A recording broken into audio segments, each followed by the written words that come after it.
So guys, what you're looking at right now is the project called Tehachapi. This is a super max security prison in California. I was never supposed to do a project there, but one morning a friend of mine called me and said, why don't you do a project in prison? And I know that it's a lot of bureaucracy and paperwork, and I thought it was just never possible. So just to get rid of my friend, I told him, you know what, I'll just, I'm not down for this. And he said, but what would you do if you could do a project in prison? I told him that I would repaste the entire prison.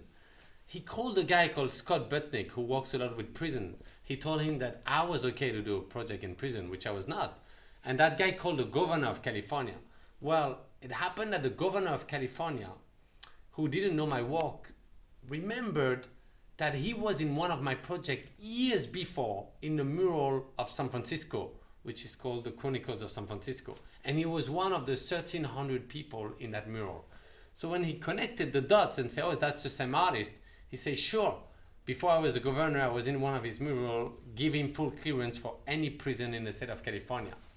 So that's how I got to find over Google Earth this prison, Tehachapi. Because when you look at the image, you really see that the main playground is in concrete. And to repaste is very simple, but I need concrete. That's the only thing I can paste on. Most of the prisons in California have sands or grass, and we couldn't repaste on.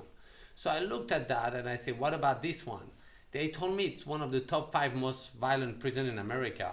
And I told them, well, you gave me the clearance, why not go? So the next day we flew there. And when you get there, it's really like one of those prisons that have that many fences, electric fences and guards, and most of the guards have to have bulletproof jackets, and it's almost like the army basically in there, and the regular guards stay in the watchtower. So it's a whole other world where you dehumanize people, and I didn't even know that still existed in the world. I saw it in movies and where you see guys in cages, and I didn't know that that actually really existed. So I met this group. Most of them, of the people you're looking into the group, are were between 13 and 20 when they were incarcerated. And in California, there's a law that's called the 3 strike, where you do 3 minor crimes, you can take a lifetime. They stopped that law, but it used to be this way. And so a lot of those guys are stuck in the system. Other guys went in when they were kids and then got longer sentences when they were in the system. I knew nothing about it, so I started asking them and tell them to record their story. And I proposed them to do this project where the main yard will look like a giant hole where everybody would be stuck into it. But for that, I needed to also convince the guards and the inmates, of course, and also victims. Not necessarily victims from those inmates that you're seeing in this photo, but victims that have been impacted by crimes from different gangs that are also in this prison. So we started the project this way, and we made them, each of them, record their story. So you can go on the app called JR Mural, which is totally free, and you click on the project Tehachapi, and you will be able to hear every single one however they wanted to record their story. Remember, I'm not asking them questions, they're recording their own story. And some of them recorded for a couple of minutes, some of them recorded like for 30 or 40 minutes. The guards also and the victims. Then we printed the 338 strips in our studio in New York, and we came back 2 weeks later. When we came back, we gathered everyone on the main, playground outside, which is a basketball court actually. And we started repasting. And normally for pasting like this, we need, 2 to 3 days to complete it. And in 2 to 3 hours, we were almost done. I could not believe it. So I slowed down the process and I tried to involve the guards into it, which took a little while because there's really a division between the guards and the inmates. That's just how the system is made, so that they have very little interaction, if none interaction. And after maybe 45 minutes, some of the guards accepted to come and paste. And at the end of the day, we completed the image. And we sent a drone, which we had to take off the geofencing to actually be able to, fly above the prison and take that photo. The crazy story is that it was a medium format camera that we attached to a drone, and the photo came back, it was amazing, but it was a bit blurry. So we shoot it again the next morning, and it was again a little bit blurry. So we had to wait a whole day to shoot at the end of the day.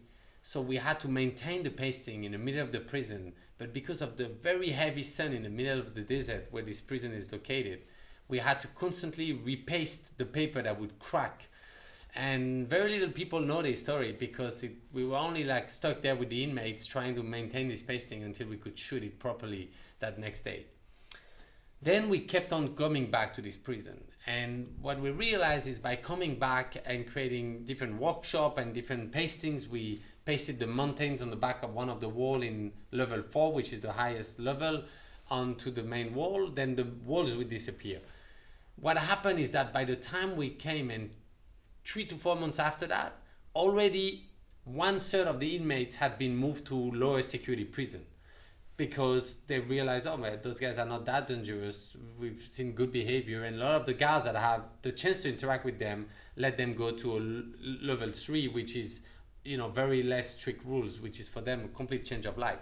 But also, what happened there is that many guys got good, reviews to actually go to their board, and some of them started to get released. So now we are 3 years after the project when I'm telling you this story, and all of them have been moved to a lower security prison, and 1/3 of that whole group have been freed to the outside world, which is completely crazy, but which show you that the impact of the art in a prison is huge, because just of the excuse of connecting the guards back to the inmates and them realizing that some of them should not deserve to stay there forever. And that's what happened basically. So the simple discussion of the excuse of pasting this giant pasting, this is what happened, is those guards and the inmates communicated, and that got translated to the warden and to hire people into the system.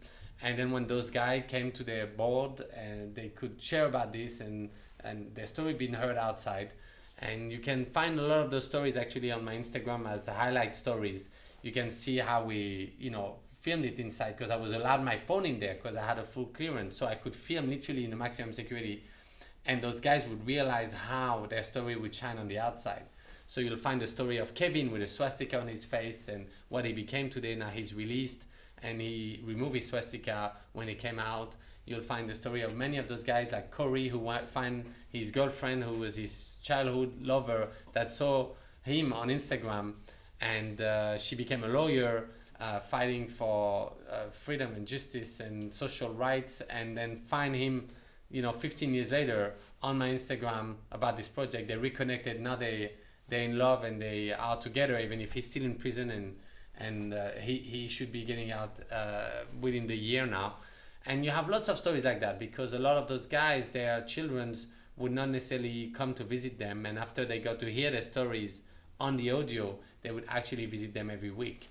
So it's very interesting. It shows how the power of sharing stories, and also the power of communication, as easy as that, in a maximum security prison, can go a long way.